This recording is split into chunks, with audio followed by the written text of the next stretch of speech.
नमस्कार दोस्तों, उत्कर्ष एकेडमी खिलचीपुर के ऑनलाइन प्लेटफॉर्म में आप सभी का स्वागत है। दोस्तों, मैं विष्णु दांगी और आप सभी आज पढ़ेंगे revision classes for MP police and SSC GD RRB group D. दोस्तों, बहुत ही महत्वपूर्ण ये क्लास होने वाली है क्योंकि इसमें हम लोग नए नए तरह के क्वेश्चन कर रहे थे। मेरे साथ आप लोगों को क्वेश्चन के आंसर देना है और उसके बाद आज ये सेशन नंबर 4 है हमारा इस क्लास का। दोस्तों, हम बराबर इसकी 10 क्लास कंप्लीट करने वाले हैं। दोस्तों, 10 क्लास हम लोग इसकी कंप्लीट करने वाले हैं। तो आप लोगों ने अभी तक यदि चैनल को सब्सक्राइब नहीं किया तो चैनल को जरूर सब्सक्राइब कर लें। इससे क्या होगा दोस्तों कि जब भी क्लास ये शुरू होगी आप लोगों को इसका नोटिफिकेशन तुरंत मिल जाएगा। साथियों, क्लास अच्छी लगती है तो क्लास को लाइक शेयर करना ना भूलें। और चलते हैं आज के पहले क्वेश्चन की ओर। आज का पहला क्वेश्चन है साथियों, उस विकल्प का चयन कीजिए जो कि दिए गए कथनों और निष्कर्षों के बारे में सही है। दोस्तों, कथन यहाँ पर दिया है सभी चोर राजनेता हैं, कुछ महिलाएं चोर हैं। निष्कर्ष यहाँ पर दिए हैं कोई भी महिला राजनेता नहीं है, कुछ चोर महिलाएं। साथियों, आप लोगों को कौन सा ऑप्शन, कौन सा निष्कर्ष इनमें अनुसरण करता है, इस अकॉर्डिंग आपको ऑप्शन यहाँ पर फाइंड करना है। तो इसके लिए हम लोगों को क्या करना होगा, कथन के अनुसार डायग्राम बना लेना है। सभी चोर राजनेता है, मतलब साथियों एक डायग्राम आपको बनाना होगा चोर का एक डायग्राम बनाना, और ये सारे चोर राजनेता वाले डायग्राम में आएंगे। सभी चोर राजनेता है तो सारे चोर राजनेता वाले डायग्राम के अंदर ये होगा। आगे यहाँ पर कहा जा रहा है कुछ महिलाएं चोर हैं। साथियों, महिलाओं का डायग्राम चोर के कुछ हिस्से को टच करेगा। कुछ महिलाएं यहाँ पर बोला गया चोर हैं, इसलिए डायग्राम ऐसा बनेगा। अब कुछ महिलाएं चोर है साथियों, तो डेफिनेटली कुछ राजनेता भी महिलाएं होंगी। ठीक है, तो इस अकॉर्डिंग यहाँ पर अब आपको क्या करना है, कथन को पढ़ना है और उसके बाद कथन और इस डायग्राम दोनों से जो निष्कर्ष अनुसरण करेगा वो आपका उत्तर होगा। कोई भी महिला राजनेता नहीं है। साथियों, यहाँ पर निष्कर्ष कह रहा है कि कोई भी महिला राजनेता नहीं है, मतलब राजनेता है और महिला के बीच कोई संबंध नहीं है। यहाँ पर निष्कर्ष ऐसा बोल रहा है, जबकि यहाँ पर हमें ऐसा निष्कर्ष में डायग्राम के अंदर दिखाई दे रहा है। तो ये पहला वाला निष्कर्ष तो आपका गलत हो जाएगा।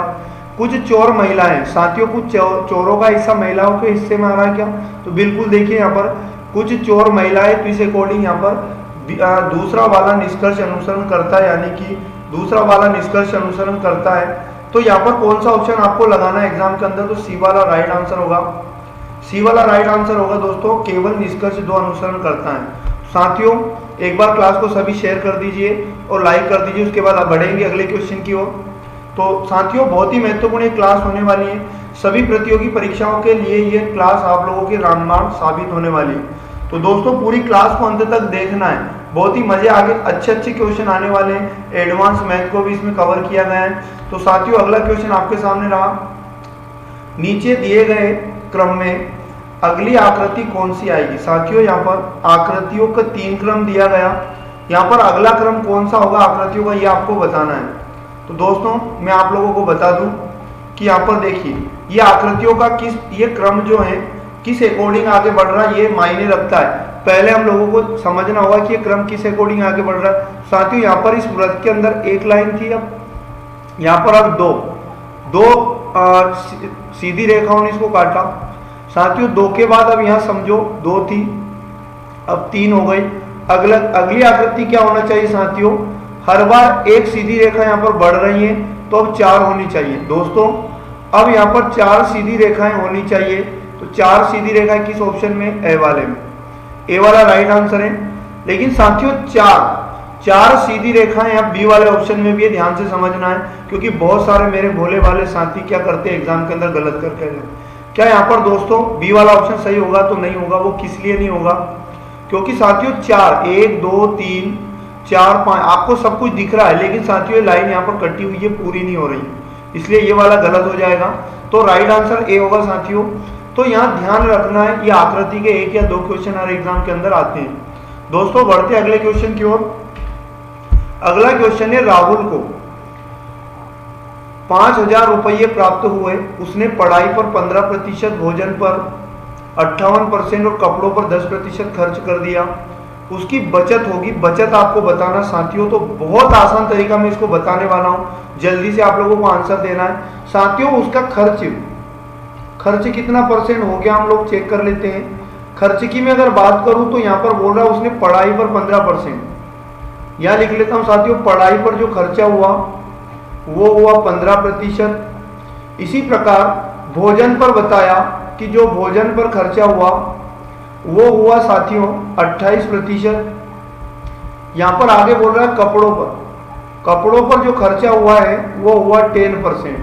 इस प्रकार आगे हम लोग बात करें तो उसका निकाल लेंगे हम लोग कुल खर्च। भाई उसने खर्च कितना परसेंट कर लिया टोटल मिलाकर, तो यहाँ 0, 8, 5, 13 के 3 कैरी 1, 2, 1, 3, 1, 4, 1, 5, 53% उसने खर्च कर दिया। दोस्तों मैं आप लोगों को बता दूं, उसकी जो आय थी राहुल की वो अपने आप में 100% थी। दुनिया का हर नंबर अपने आप में 100% होता है। उसमें से आप समझो कि अगर टोटल मिलाकर उसने 53% क्या कर दिया, खर्च कर दिया, तो आय में से खर्च चला जाए दोस्तों तो यहाँ बचेगा बचत, यहाँ उसकी बचत बचेगी दोस्तों। तो उसकी बचत कितनी बचेगी, यहाँ 7 बचा और यहाँ 9 में से 5 गया 4, 47% उसकी बचत बचेगी। टोटल आय का 47% निकालोगे तो उसकी बचत आ जाएगी। और क्वेश्चन ने यही पूछा उसकी बचत बताओ, तो साथियों बचत बराबर लाने के लिए टोटल आय है उसकी 5000 का हम लोग निकालेंगे 47%। तो इस प्रकार 2 0 से 2 0 कैंसिल आउट होगा, या 0, 5 7 35 कैरी 3, 5 के 20 और 3 2350 रुपये उसकी बचत है। तो दोस्तों 2350 यहाँ किसी भी ऑप्शन में नहीं दिखाई दे रहा है। एक बार और देख लेते हैं हम लोग, ये मल्टीप्लाई कहीं गलत तो नहीं हुआ। तो बचत लाने के लिए हम लोगों को क्या करना पड़ेगा, टोटल इनकम है उसकी 5000 का निकालना होगा 47%। इस प्रकार से तो उसकी बचत आ जाएगी 2 0 से 2 0, 1 0 तो इकाई तरफ डेफिनेटली है। 5 7 35 के 5 हासिल आए साथियों 3, 5 के 20 और 3 23। तो इस प्रकार 2350 रुपया उसकी बचत आएगा।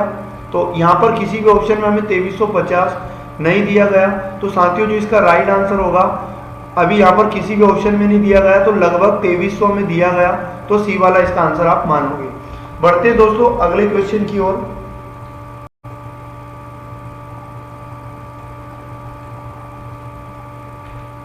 अगला क्वेश्चन है दोस्तों, क्वेश्चन कह रहा है 6, 9, 15 और 20 की संख्याओं में से प्रत्येक के द्वारा विभाजित लघुत्तम पूर्ण वर्ग है। साथियों बहुत सारे क्वेश्चन इस प्रकार से एग्जाम के अंदर देखने को मिलते हैं, लघुत्तम और एक होती है साथियों महत्तम।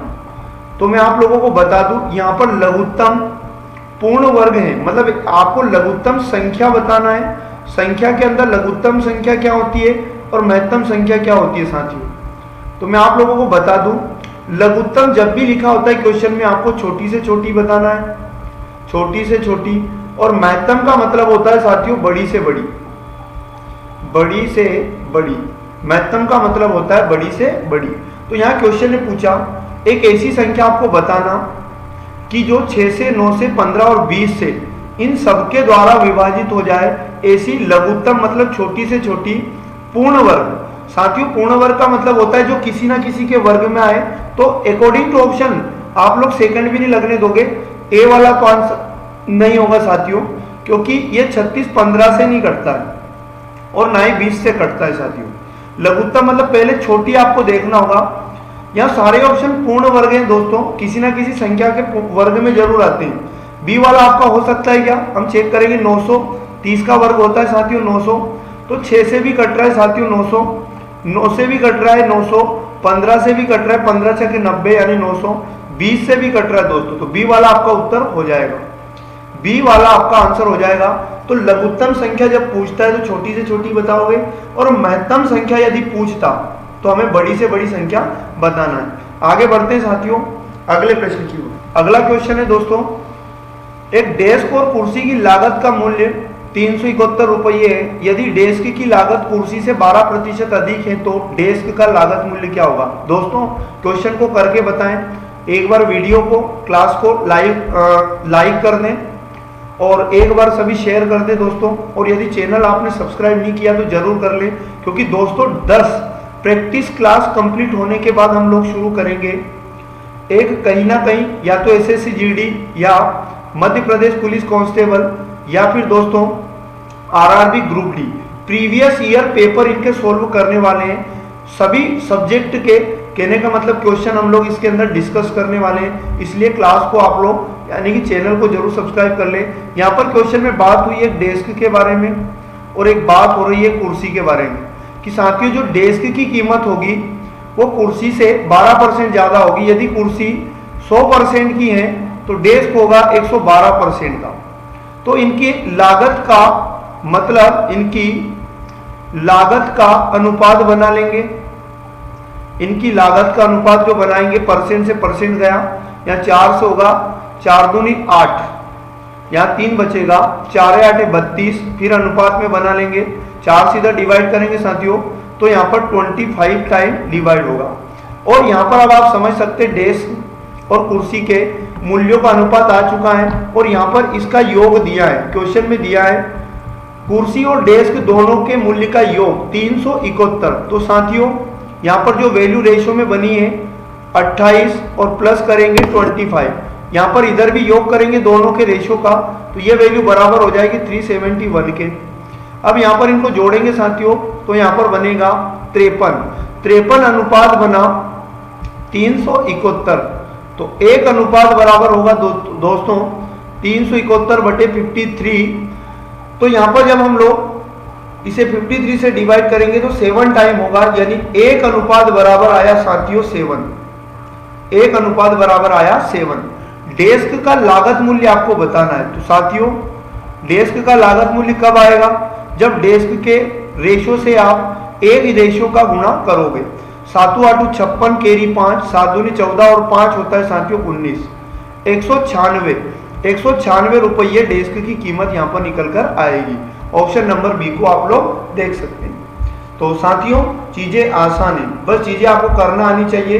यदि आप मेहनत करते हो, समय देते हो दोस्तों पढ़ाई को, तो मुश्किल से मुश्किल चीजें भी आपके लिए आसान हो जाती हैं। दोस्तों अगले क्वेश्चन की ओर बढ़ते हैं। यदि एक समांतर चतुर्भुज की दो आसन्न भुजाओं की लंबाइयां क्रमशः 5 सेंटीमीटर तथा 6 सेंटीमीटर हैं तो इसका परिमाप होगा। दोस्तों समांतर चतुर्भुज कहते किसको हैं?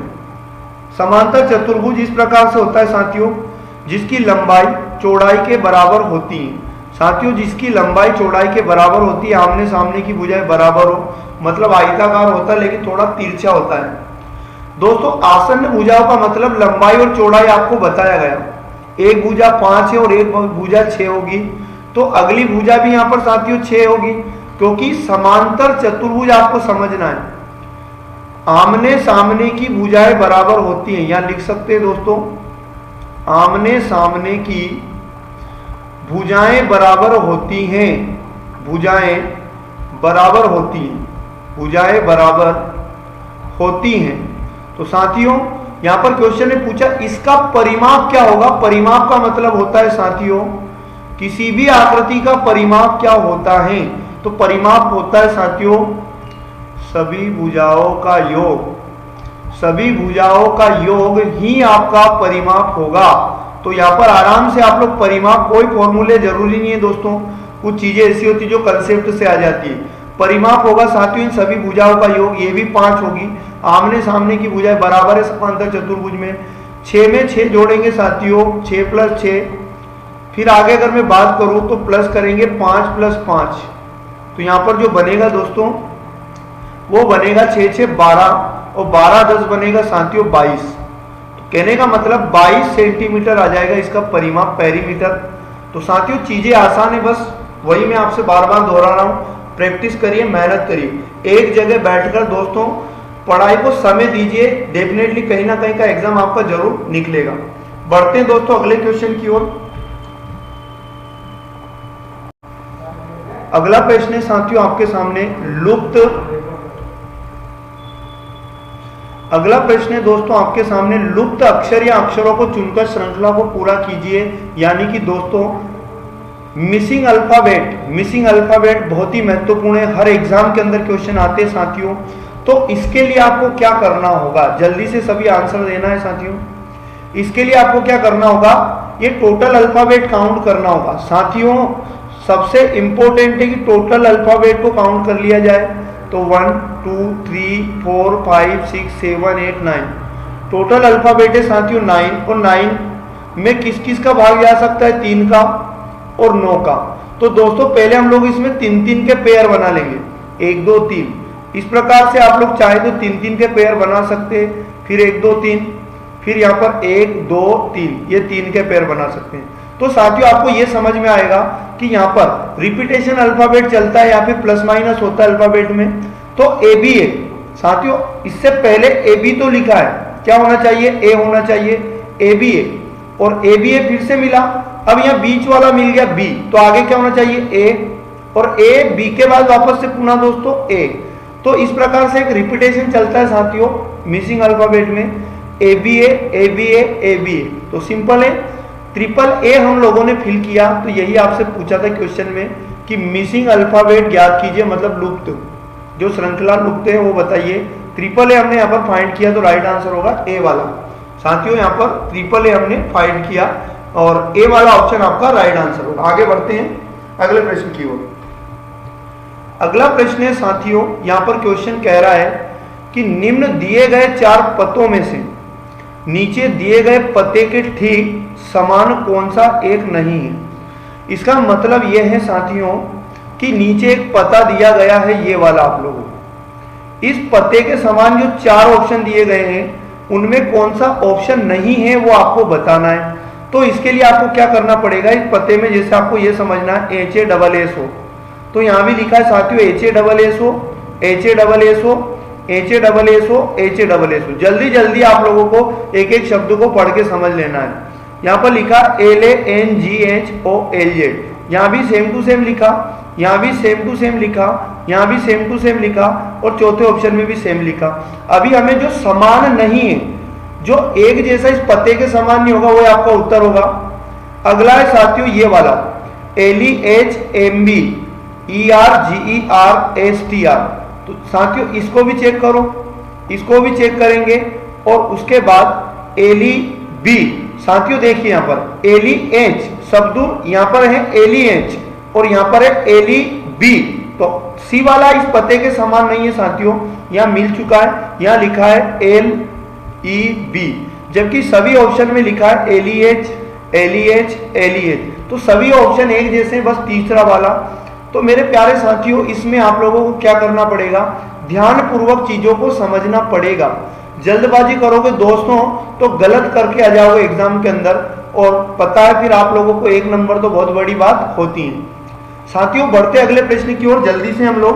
अगला प्रश्न है 1875 को छोटी से छोटी कौन सी संख्या से भाग दें ताकि भागफल एक पूर्ण घन हो।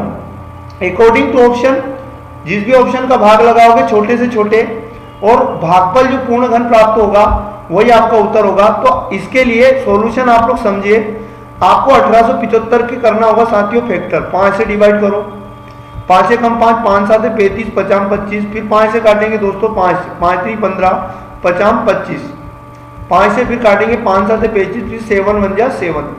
तो साथियों पूर्ण घन संख्या क्या होती है मैं आपको बता दूं, किसी भी नंबर के यदि फैक्टर किया जाए, जैसे इस 875 का हमने फैक्टर किए तो 5 गुणा 5 गुणा 7, 3 बार 5 के गुणा और उसके बाद 1 बार 7 का। तो यह पूर्ण घन का मतलब ये होता है 3-3 के जोड़े कंप्लीट होना चाहिए। दोस्तों ये कह रहा है छोटे से छोटे किस नंबर का भाग लगाया जाए। तो दोस्तों अगर मैं इस 7 को हटा दूं तो इस 7 किससे भाग लगाने पर हटेगा, 7 से। यदि 7 में 7 का भाग लगा दिया जाए तो ये कैंसिल आउट हो जाएगा। अब जो नंबर बचेगा वो बचेगा साथियों 125। लेकिन क्वेश्चन ने पूछा कि छोटी से छोटी संख्या का भाग दिया जाए, तो 7 का हमने यहाँ पर भाग दिया। साथियों यहाँ पर जो भाग दिया हमने वो 7 का दिया, इसलिए ए वाला राइट आंसर होगा। 7 का भाग लगाओगे तो जो भागफल हमें मिलेगा साथियों वो 125 मिलेगा, और वो एक पूर्ण घन होगा। तो चीजें आसान है, बस पढ़ने का कमाल है और समझने की समझदारी आप लोग होना चाहिए। आगे बढ़ जाते हैं मित्रों हम लोग। अगले प्रश्न आपके सामने आंसर देने की कोशिश करें। एक समलंब का क्षेत्रफल 416 वर्ग सेंटीमीटर है। यदि इसकी ऊंचाई और इसकी एक समांतर भुजा क्रमशः 16 सेंटीमीटर तथा 20 सेंटीमीटर है तो दूसरी भुजा होगी। साथियों, प्यारे दोस्तों, बहुत आसान है। समलंब चतुर्भुज का नाम तो आपने सुना होगा, जिन्होंने नहीं सुना मैं आपको बता दूं समलंब चतुर्भुज क्या होता है। समलंब चतुर्भुज और उसका क्षेत्रफल कैसे निकाला जाता है साथियों। तो समलंब चतुर्भुज का मतलब होता है साथियों, जिसकी सभी भुजाएं समान नहीं होती है, अलग अलग होती है। इस प्रकार का होता है समलंब चतुर्भुज। ये अगर ए होगा तो ये बी होगा, मतलब दो भुजाएं समांतर होती हैं जिसकी, वो उसे हम लोग समलंब चतुर्भुज कहते हैं। आगे बढ़ते हैं साथियों। तो इसका जो क्षेत्रफल होता है वो कैसे निकाला जाता है, 1/2 गुणा समांतर भुजाओं का योग a प्लस बी और गुणा करते हैं दोस्तों ऊंचाई। इसकी ये ऊंचाई होती है समलंब चतुर्भुज की, यहाँ पर ये ऊंचाई है और ऊंचाई का गुणा कर दो तो ये आ जाएगा क्षेत्रफल। समलंब चतुर्भुज का क्षेत्रफल 1/2 a प्लस बी, मतलब दोनों समांतर भुजाओं का योग गुणा इसकी ऊंचाई। साथियों, क्वेश्चन कह रहा है कि इसका क्षेत्रफल तो 416 है, क्षेत्रफल की जगह लिख सकता हूं 416 बराबर 1/2 कोष्टक में a प्लस बी, इसकी एक समांतर भुजा मतलब इसकी ऊंचाई और इसकी एक समांतर भुजा क्रमशः, मतलब इसकी जो समांतर भुजा इसकी ऊंचाई है साथियों, एच का मान है 16। यहाँ क्वेश्चन में समझना पड़ेगा, एच बराबर दिया 16 और इसकी एक भुजा कोई सी भी आप समझ लो, समांतर भुजा इसकी जो बताइए दोस्तों वो बताइए 20। तो यहां मैं मान लेता हूं, चलो एक भुजा 20 होगी और दूसरी भुजा x मान लो। इसने पूछा दूसरी भुजा बताओ तो x मान लो, गुणा ऊंचाई होगा साथियों 16। बस सिंपल है। 2 से ये 16 कैंसिल आउट करूंगा, 2 8 16, 8 मल्टीप्लाई इधर जाएगा दोस्तों तो 416 बटे हो जाएगा 8 बराबर इधर बच जाएगा 20 प्लस x का मतलब दूसरी भुजा। 8 का इधर भाग दूंगा दोस्तों, 8 चुको 32, 8 5 40 और 8 दूनी 16। साथियों 52 टाइम कटेगा और यहां बचेगा 20 प्लस x। आपको चाहिए प्यारे साथियों x का वैल्यू, तो 52 प्लस का 20 इधर आएगा माइनस का 20। तो प्यारे दोस्तों यहां पर x बराबर बच जाएगा, यहां पर 2 5 में 2 गया 3, मतलब x का वैल्यू आया 32। इसका मतलब ये हुआ दोस्तों कि दूसरी जो भुजा होगी वो होगी 32, यानी ऑप्शन नंबर ए को देखो दोस्तों, ए वाला राइट आंसर होगा। तो बस एडवांस भी ज्यादा बड़ी बात नहीं है, बस फॉर्मूले साथ में कंसेप्ट आप लोगों को बहुत अच्छे से याद होना चाहिए। प्यारे साथियों आगे बढ़ता हूं अगले प्रश्न की ओर। अगला प्रश्न है दोस्तों, उस विकल्प का चयन कीजिए जो कि दिए गए कथनों और निष्कर्षों के बारे में सही है। तो दोस्तों वही कथन निष्कर्ष हैं जो डायग्राम के माध्यम से आप कर सकते हैं। सभी कैदी जेलर हैं। तो दोस्तों एक डायग्राम बनाना होगा कैदी का, और कैदी का सारा हिस्सा है जेलर, सारे कैदी जेलर है प्यारे साथियों। तो इस प्रकार का डायग्राम बनेगा।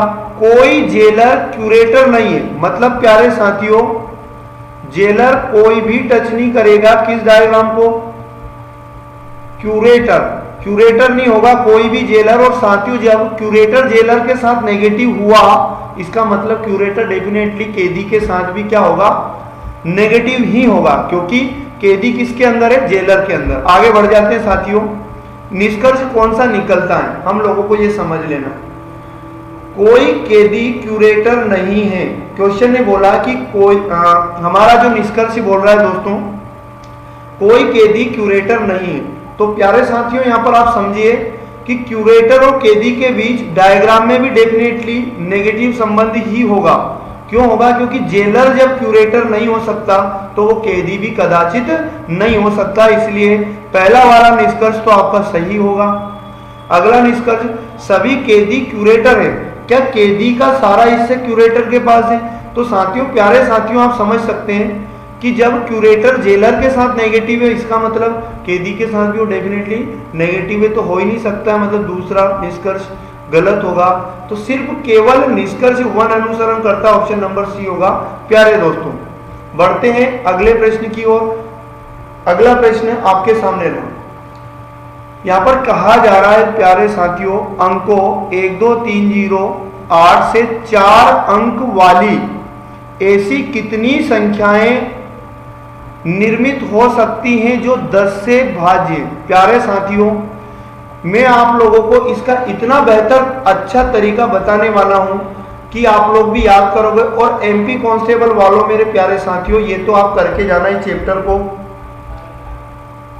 तो साथियों इसके लिए क्या करोगे, 4 अंकों की आपको संख्या बनानी, 1 अंक, 2 अंक यहाँ, तीसरा अंक यहाँ और चौथा अंक यहाँ। लेकिन साथियों ऐसी संख्या आपको बनानी है जो 10 से विभाजित हो। तो प्यारे साथियों कोई भी संख्या 10 से विभाजित कब होगी, जब संख्या का इकाई अंक 0 हो। जब संख्या का इकाई अंक प्यारे साथियों 0 हो तो वो संख्या 10 से डेफिनेटली डिवाइड हो जाएगी।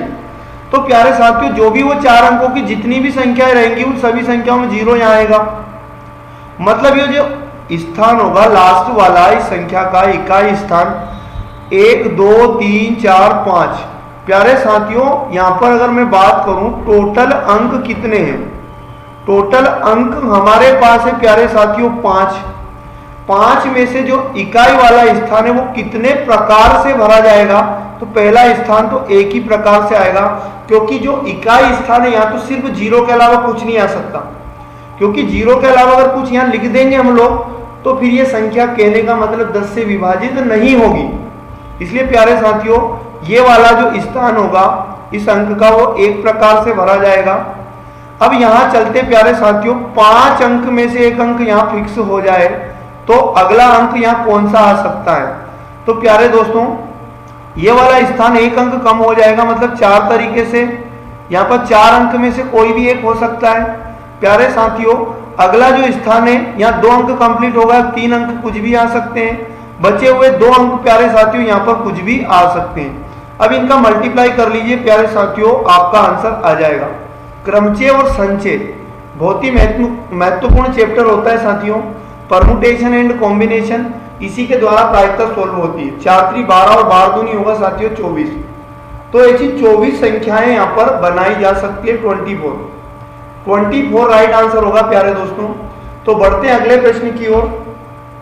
अगला प्रश्न बहुत बढ़िया है, गोल्डन प्रश्न है साथियों। एक खास कोड में यू आर गुड का अर्थ LULE दे आर प्लेयर्स का अर्थ इस प्रकार से कहा जा रहा है प्यारे दोस्तों। इस कोड भाषा में LU किसके लिए प्रयुक्त होगा, तो सबको आंसर देना है। तो साथियों इसे करने के लिए क्या अप्रोच है हमारे पास, coding decoding. You are good को लिखा जा रहा है क्या, LULE। प्यारे साथियों अगला कहा जा रहा है they, THEY they are players. They are players इसको कहा जा रहा है LENEME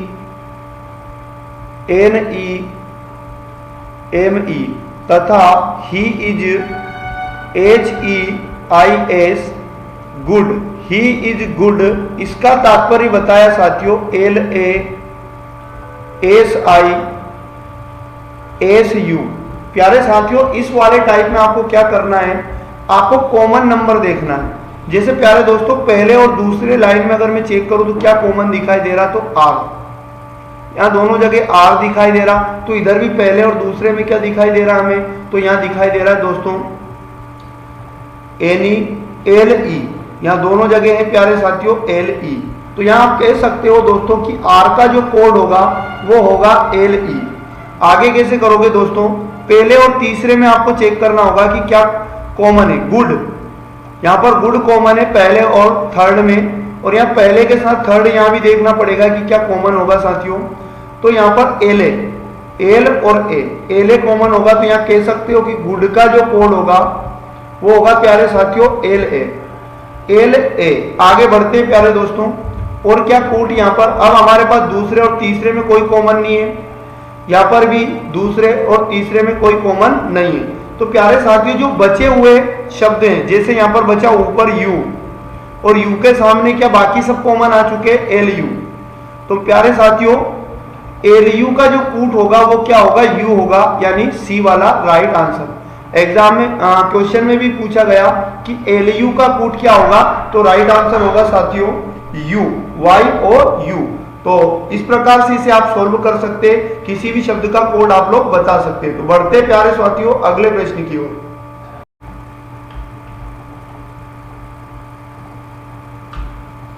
अगला प्रश्न है दोस्तों, कौन सा वेन आरेख निम्नलिखित के बीच संबंध को सही ढंग से दर्शाता है।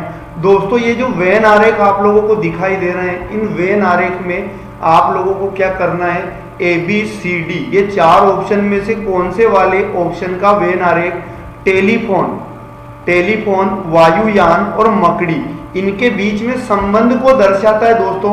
तो आप लोगों को क्या करना है, एक डायग्राम तो होगा आप लोगों का, ये समझो ए वाला डायग्राम में लिखा है टेलीफोन का, टेलीफोन। साथियों अब मुझे बताओ टेलीफोन का वायुयान के साथ कोई संपर्क हो सकता है, तो नहीं, वायुयान उड़ने का काम करता है, टेलीफोन संचार का माध्यम है, तो एक डायग्राम होगा वायुयान का। तो मेरे प्यारे दोस्तों ये बी वाला अलग ही होगा, टेलीफोन और वायुयान के बीच कोई संबंध नहीं है, और इन दोनों का मकड़ी से भी कोई संबंध नहीं है।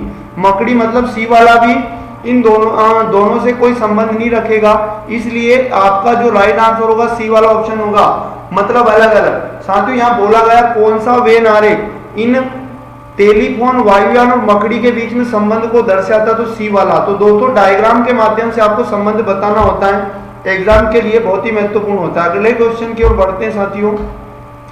अगला प्रश्न बहुत ही महत्वपूर्ण है, पासा से है दोस्तों, पासे में खुला पासा यहां पर आप लोगों को बताया गया। यह कहा जा रहा है कि बताए 3 बिंदु के विपरीत कितने बिंदु होंगे साथियों।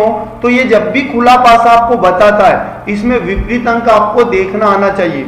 मतलब कहने का तात्पर्य ये साथियों कि ये खुला पासा आपको दिया गया है, इसे मोड़कर एक घन बनाया गया, मतलब बंद किया गया जाए इसको, तो 3 के विपरीत क्या आएगा। तो साथियों यहां पर जब भी खुला पासा आपको दिखाता है इसमें यदि विपरीत अंक आपको देखना तो एक छोड़कर एक दूसरे के विपरीत होते हैं। जैसे यहां पर इसके विपरीत कौन सा होगा इस लाइन में, तो यहां पर ये कितने बिंदु है, 6 बिंदु है साथियों। ये 6 बिंदु के विपरीत जो होगा वो 3 बिंदु होंगे, मतलब 6 के विपरीत सतह पर 3 होगा। और क्वेश्चन ने भी पूछा कि 3 बिंदु के विपरीत क्या होगा, तो 6 होगा प्यारे साथियों, चौथा वाला ऑप्शन 6। अगर यहां पूछा जाता आप लोगों से 4 के विपरीत क्या होगा, तो प्यारे साथियों 4 के जो विपरीत होगा दोस्तों वो होगा 4 के विपरीत ये 5। इसी प्रकार अगर आगे मैं बात करूं तो 4 के विपरीत हमारा 5 होगा, और पूछा जाता है कि 1 के विपरीत क्या होगा, तो बची हुई 1 के विपरीत होगा साथियों 2। तो इस प्रकार आपका जो राइट उत्तर बनेगा 4 सही होगा, 6 के विपरीत 3 होगा साथियों, 3 के विपरीत 6 होगा। तो 3 के विपरीत पूछा जाए, किसी के भी विपरीत पूछा जाए और खुला पासा यदि दिया जाता है तो आप आराम से कर सकते हैं। दोस्तों बढ़ते अगले प्रश्न की ओर। अगला प्रश्न बहुत ही महत्वपूर्ण है, 550 की एक राशि को ऋण के रूप में लिया गया, इसे 2 समान वार्षिक किस्तों में चुकाया जाना है। यदि ब्याज की दर 20% वार्षिक चक्रवृद्धि हो तो प्रत्येक किस्त का मान। दोस्तों किस्त से रिलेटेड कंपाउंड इंटरेस्ट का क्वेश्चन है, इसे करने का मैं आपको बहुत इजी तरीका बताऊंगा। तो दोस्तों इसके लिए क्या करोगे आप लोग, जो आपकी दर दी गई है, दर का मतलब यह दिया गया 20%, दर है हमारी 20% और 20% को हम फ्रैक्शन में बदलेंगे, मतलब भिन्न में 1/5 बनेगा। कैसे बनेगा मैं बता दूं, 20/100% का मतलब 1 0 से 1 0, 2 1 2, 2 5 10। इसका मतलब साथियों ये फ्रैक्शन बना लेना है। अब एक साइड लिख लेना है मूलधन और एक साइड लिख लेना है किस्त। तो होता क्या है दोस्तों, यहाँ पर 5 रुपए नीचे वाला मूलधन है और अगर 1 रुपया उस पर ब्याज लगे तो मिश्रधन कितना बनता है साथियों, 6। तो इस प्रकार आप किस्त कितने रुपए की चुकाओगे, 6 रुपए की। 5 रुपए का ब्याज यदि आप लेते हो तो 6 रुपए आपको किस्त के रूप में देना पड़ेगा। अब प्यारे साथियों यहाँ पर आपको क्या करना है, कितनी समान किस्तें हैं, तो साथियों यहाँ 2 है, 2 है तो 2 3 हो 4 हो कितनी भी हो साथियों, कुछ भी नहीं करना। यहाँ भी 5 की पावर 2 लिखना और 6 की पावर भी 2 लिखना। 3 होती तो साथियों यहाँ 5 की पावर 3 और 6 की पावर 3, बस इतना आपको कर लेना है। इधर मैं फिर से लिख लेता हूं दोस्तों मूलधन और यहां लिख लेता हूं किस्त। अब क्या करना है प्यारे साथियों, यहां पर आप लोगों को यहां पर 5 था और यहां बनेगा 5 का पावर 2 मतलब 25, और यहां पर था दोस्तों 6 और यहां बनेगा 6 की पावर 36। लेकिन साथियों आप समझ सकते हो जो किस्त थी वो तो समान थी, समान का मतलब बराबर। तो अब हमें इस 6 रुपए को 36 बनाने के लिए इसमें एक 6 का गुणा करना होगा और यहां पर 5 को इधर 6 का गुणा किया तो इधर भी होना चाहिए, तभी तो वैल्यू बराबर रहेगी। तो दोनों साइड आपको 6 का मल्टीप्लाई किया तो इधर फिर लिख लेना आपको मूलधन और इधर लिख लेना है दोस्तों किस्त। तो यहां पर 5 गुणा 6 करेंगे तो 30 होगा और यहां पर बनेगा नीचे 25। यहां पर किस्त ऊपर भी 36 बन गई और नीचे भी 36 बन गई। तो प्यारे साथियों इस प्रकार हमारा जो कुल मूलधन बना उसका अनुपात जो होगा 5 होगा और यहाँ 3 2 5 55 यूनिट बना, जबकि प्रत्येक किस्त का मान आपसे पूछा है तो 36 यूनिट होगा। तो यहाँ कुल मूलधन का मान दिया 550, मतलब 55 यूनिट का मान बताया 550 और आप लेकर आ जाओगे 1 यूनिट का मान 550 बटे में 55 से इधर कैंसिल आउट करेंगे 10 बार। अब यहां पर प्रत्येक किस्त का मान आपसे पूछा जा रहा है, प्रत्येक किस्त का मान क्या होगा तो 36 यूनिट होगा और 1 यूनिट का मान है 10, तो 10 गुणा 36 करेंगे 360। राइट आंसर होगा प्यारे साथियों 360 प्रत्येक किस्त का मान होगा। तो ये जो तरीका है दोस्तों, इससे आप बहुत सारे तरीके और भी होते हैं लेकिन ये सबसे आसान तरीका है, इससे आप मूलधन भी निकाल सकते हैं यदि प्रत्येक किस्त का मान दिया है। आगे बढ़ते हैं अगले प्रश्न की ओर। अगला प्रश्न बहुत आसान है। एक छोटी दावत में कुल 36 हस्त मिलाप हुए, वहां कितने मेहमान उपस्थित थे। मतलब साथियों यहां पर ये जो प्रश्न है आपके पास कुल हस्त मिलाप का है साथियों, कुल हैंडशेक आप लोगों ने नाम सुना होगा, बहुत आता है एग्जाम के अंदर। इसका एक फॉर्मूला होता है कुल हैंडशेक लाने का n-1/2। आप आराम से यहाँ वैल्यू पुट करो, आपके आंसर लेकर आओ। तो यहाँ पर कुल हैंडशेक तो आपको दिया है 36। n बराबर क्या होता है साथियों, मैं आपको यहाँ पर बता दूं, n बराबर होता है कुल आदमी, कुल नहीं मतलब आदमी। अगर यहाँ पर कुल आदमी जितने भी थे वो n की वैल्यू होगी, तो यहाँ बताओ कुल हैंडशेक तो हमें दिया 36। अब n का मतलब हुआ कि भाई कितने मेहमान वहां पर थे, कितने आदमी वहां पर थे। यदि वहां 6 आदमी होंगे तो यहाँ वैल्यू पुट करने से क्या आना चाहिए 36 वहां पर आना चाहिए। तो देखो आप क्या करोगे, n की जगह लिखोगे 6 गुणा n-1, 6 में से 1 गया प्यारे दोस्तों, 5 बचेगा और बटे में 2। क्या इसे मल्टीप्लाई करने पर 2 या 6 और 5 3 15, क्या 36 आया? नहीं। अब आपको क्या करना होगा, अकॉर्डिंग टू ऑप्शन 2 करना होगा। n की जगह लिखोगे 9 गुणा करोगे 8, n-1 बटे में करोगे 2 चुको 8 होगा और 9 चुको 36, 9 गुणा 4 होगा 36। इस प्रकार जो आपका राइट आंसर होगा साथियों बी। वहां पर टोटल आदमी कितने थे 9 थे, तभी तो हम लोग क्या कर पा रहे, n बराबर 9 माना और 9 की जगह n की जगह लिखा 9, n-1 मतलब 8 और बटे में 2 किया तो कुल हैंडशेक निकल कर आ जाएंगे 2 चुको 8 और 9 चुको 36। तो प्यारे साथियों क्वेश्चन ने भी टोटल हैंडशेक हमें बताया 36। राइट आंसर होगा बी वाला ऑप्शन। बढ़ते अगले प्रश्न की ओर दोस्तों। अगला प्रश्न है, एक नाव स्थिर जल में 13 किलोमीटर प्रति घंटे की गति से जाती है। यदि धारा की गति 4 किलोमीटर प्रति घंटा है तो नाव धारा के दिशा में 68 किलोमीटर जाने में कितना समय लेगी। तो साथियों यहाँ पर समय हमसे पूछा गया और समय बराबर होता है दूरी बटे चाल, समय बराबर होता है दूरी बटे चाल।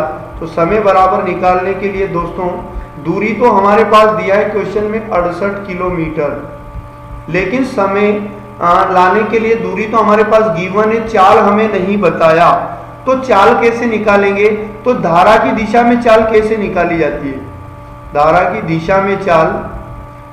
दिशा में चाल क्या होगी प्यारे दोस्तों, तो वो होगी x प्लस वाई। x शांत जल में चाल प्लस धारा की चाल, तो शांत जल में हमारे पास चाल है 13 प्लस धारा की चाल है साथियों 4, तो 13 4 होता है साथियों 17 किलोमीटर प्रति घंटा उस आदमी की धारा की दिशा में चाल होगी। तो समय बराबर दूरी बटे चाल यानी 17 चूको 68, तो समय बराबर आ जाएगा प्यारे दोस्तों 17 चूको 68 यानी 4 घंटे। समय बराबर होगा प्यारे दोस्तों 4 घंटे, और 4 घंटे ऑप्शन नंबर फर्स्ट आपका राइट आंसर होगा। सिंपल अप्रोच था दोस्तों। तो अगला प्रश्न आपके सामने रहा, 5 फर्मों द्वारा भिन्न कार्य दिवसों को साक्षात्कार में उपस्थित आवेदकों की संख्या। दोस्तों ये सारणी के माध्यम से, पाई चार्ट सारणी जो होता है उस चैप्टर से है दोस्तों। इस सारणी के माध्यम से आप लोगों को बताया कि साक्षात्कार में अलग अलग आवेदक यहाँ पर पधारे थे। फर्म ए में 27 सोमवार के दिन आए थे, फर्म बी में इस प्रकार से अलग अलग दिन अलग अलग व्यक्ति पधारे थे। इस सारणी को देखना है, इस सारणी को देखकर आप लोगों को क्या करना है, दिए गए प्रश्न का आंसर यहाँ पर देना है। फर्म डी में शुक्रवार एवं शनिवार को मिलाकर साक्षात्कार में शामिल आवेदकों की संख्या एवं फर्म बी में उन्हीं दिनों में साक्षात्कार में शामिल आवेदकों की संख्या के बीच अनुपात बताना है। तो साथियों फर्म डी में आप लोगों को बताना है शुक्र और शनि। शुक्र फर्म डी में साथियों शुक्र और शनि, फर्म डी में शुक्र और शनि, और इसी प्रकार आपको बताना है फर्म बी में भी शुक्र और शनि।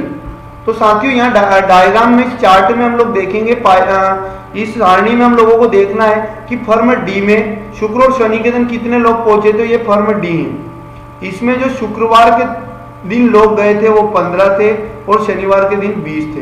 तो फर्म डी में शुक्रवार के दिन 15 और शनिवार के दिन 20। इस प्रकार कुल जो आदमी गए थे फर्म डी में शुक्र और शनि के दिन 20 और 15 होता है प्यारे साथियों 35। अब आगे बढ़ते हैं, आगे कह रहा है फर्म बी में भी इन्हीं दिनों में, मतलब शुक्र और शनि।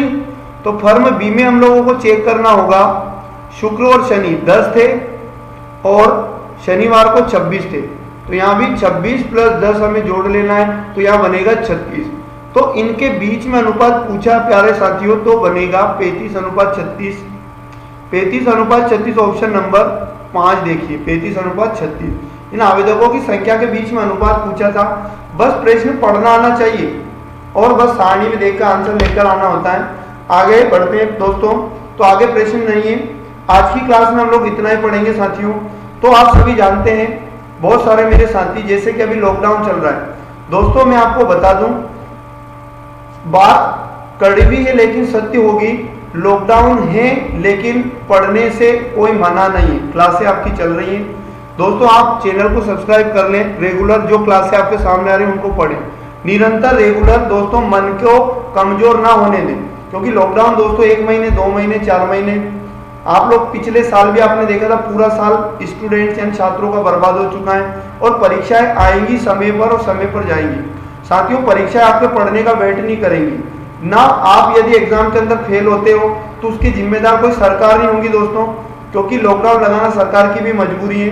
कोविड-19 बहुत ज्यादा मात्रा में फैला हुआ आप सभी जानते हैं। तो साथियों अगली क्लास के लिए फिर से तैयार रहेगा। आज की क्लास में इतना ही पढ़ेंगे। क्लास अगर अच्छी लगी तो आप लोगों को ज्यादा से ज्यादा शेयर कर देना है दोस्तों। चैनल को यदि सब्सक्राइब नहीं किया तो सब्सक्राइब जरूर कर लें, क्योंकि अगली क्लास का नोटिफिकेशन आपको तुरंत प्राप्त होगा सब्सक्राइब करने से। तो मिलेंगे पुनः नेक्स्ट क्लास में साथियों। जय हिंद, जय भारत।